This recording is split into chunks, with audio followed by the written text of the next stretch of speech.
If you've ever opened your mouth in Portugal and the person you're speaking to immediately switches to English, I know how you feel. You're thinking, I've been the gold star Duolingo student, but when I open my mouth, nothing that comes out sounds Portuguese. Even when people are nice about it, you're left with that sinking feeling of, oh, why did I even bother trying to learn? Well, let me take a little pressure off you right away. This usually isn't a vocab problem, and it's probably not a grammar problem either.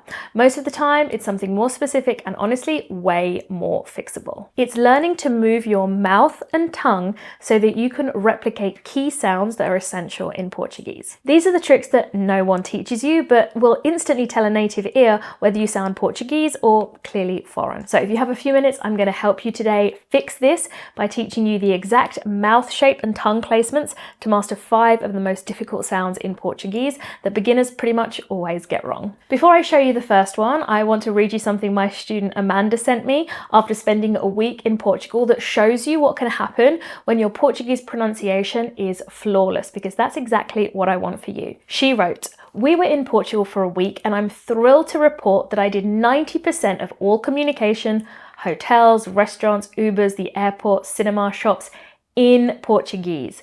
Everyone, and I mean every single person, complimented my accent, saying that my Portuguese was going very well and that I speak excellent Portuguese. They even asked how long I'd been studying. Thank you for designing this course to be so focused on pronunciation. It really works." Let that sink in, because that doesn't happen when you're only focused on memorizing more phrases. That happens when you stop making the handful of giveaway mistakes that you've been making with your pronunciation. So in the next few minutes, I'm going to walk you through the 5 mouth adjustments that make the biggest difference in the least amount of time, so that the next time you speak, people don't politely rescue you with English. So let's dive in with adjustment number 1, and it's the open O. Now the shape we're looking for is this, O. O. Now, if you're English like me, this is a simple one because we use this O sound a lot. Think of the words option and opposite. It's the American English speakers among my students that trip up here, because instead of saying an O, they say an A sound. Option, opposite. So when they try to say obrigado, it comes out as obrigado. Or when they say posso, it comes out as passo. Natives will hear this immediately. So can you see how my mouth shape changes? If I'm saying ah, I'm not opening my mouth nearly as much. So let's practice it now together. It's a round open O, and that's exactly what your lips and your mouth are going to do. O, O.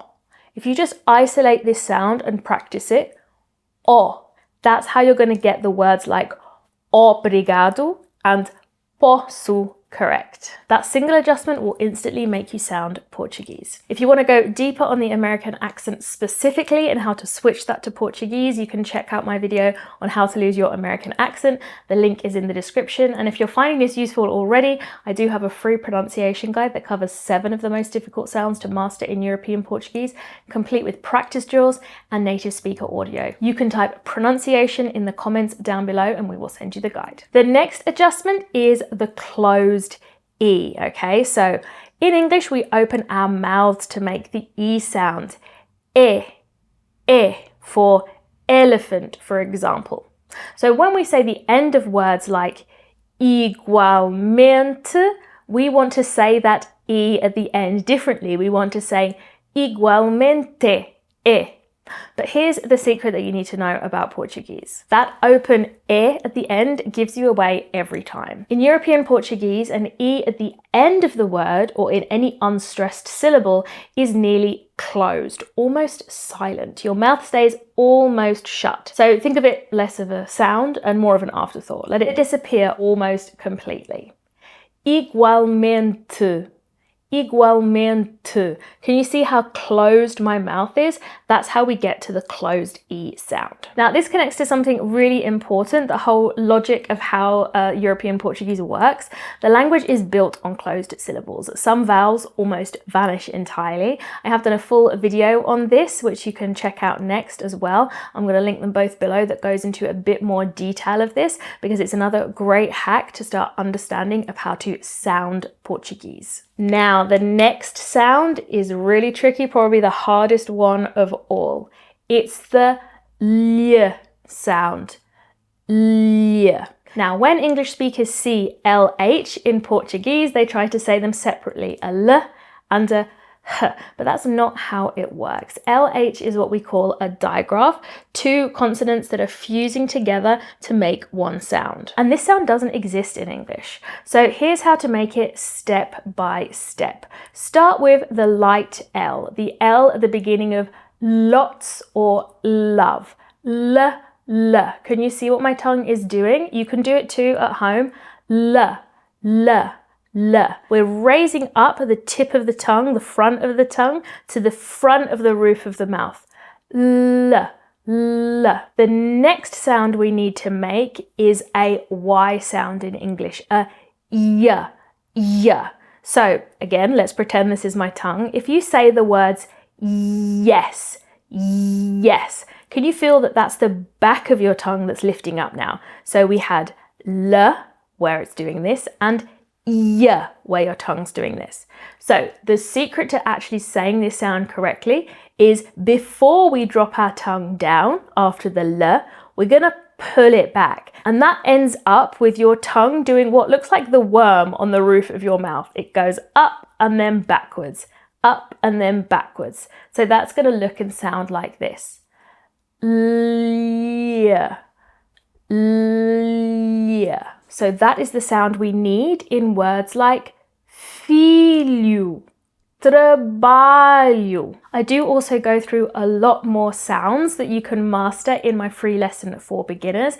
It's the best 60 minutes you'll ever spend learning Portuguese. We go through pronunciation as well as understanding real life Portuguese dialogues and also the essentials of grammar. So if you want to check that out, the link is in the description. So adjustment number 4, this is words ending in M, and it's the one that surprises almost every English speaker. So when you see a word ending in M in Portuguese, bem, sim, também, your instinct is to close your lips and make a sound. Now, just the act of closing your lips is what is going to cause the to come out, and we don't want to hear that in Portuguese when a word ends in M. That M at the end of a word isn't telling me to make a M sound, it's actually telling me to nasalize the vowel that goes before that M. So how do we do that? Well, what I want you to do is forget that the M is there and instead imagine that there's an NG instead. Just like the words in English, sing, thing, bring, that that we're doing at the end of those words is exactly the same sound that we want in these words that end with M. So let's change the spelling of them and try them again. Bem, sim, também. Can you hear the difference? And can you see what I'm doing with my whole mouth while I'm trying to make this nasal sound? Really what I'm trying to do is make sure that sound is coming through my nose and my throat at the same time. That is how we make a nasal sound. So don't be shy to screw up your face and make sure that you're really exaggerating it. Just don't close your lips. Staying on the topic of nasal sounds, we have adjustment number 5, because words ending in M aren't the only time we're going to use a nasal sound in Portuguese. We're also going to use it when we see this accent above a vowel. So the most common one that you're likely to see is an A with this accent. It's called a tilde, but you can just call it a squiggle if you don't like technical language, followed by an O. And that's this sound. Ow, ow. Can you see once again how what I'm doing to make this nasal sound is to activate my nose as well, to make sure I've got air coming through this pathway as well as the throat pathway. So I don't want you to say now, like we would say the word now in English. We've got to nasalize it, and to do that, we're going to have to scrunch up our face a little bit again. Now, now. Practice it with me, don't be shy. Now. This is a really important sound because it is used in so many words, from things like bread, pão, to station, estação. So let's run through all 5 of those mouth adjustments. Number 1, open O, round lips. O, not A, but O. Number 2, the closed E. Our mouth is going to stay nearly closed as well. Not E, but Number 3, a LH. L. It's our tongue doing most of the work in this one. Number 4, the final M. Don't close those lips. That's going to give you a M sound. We don't want to hear it in words like também, bem, sim. And then finally, every time you see that tilde accent, activate the nose, scrunch up your face. Now.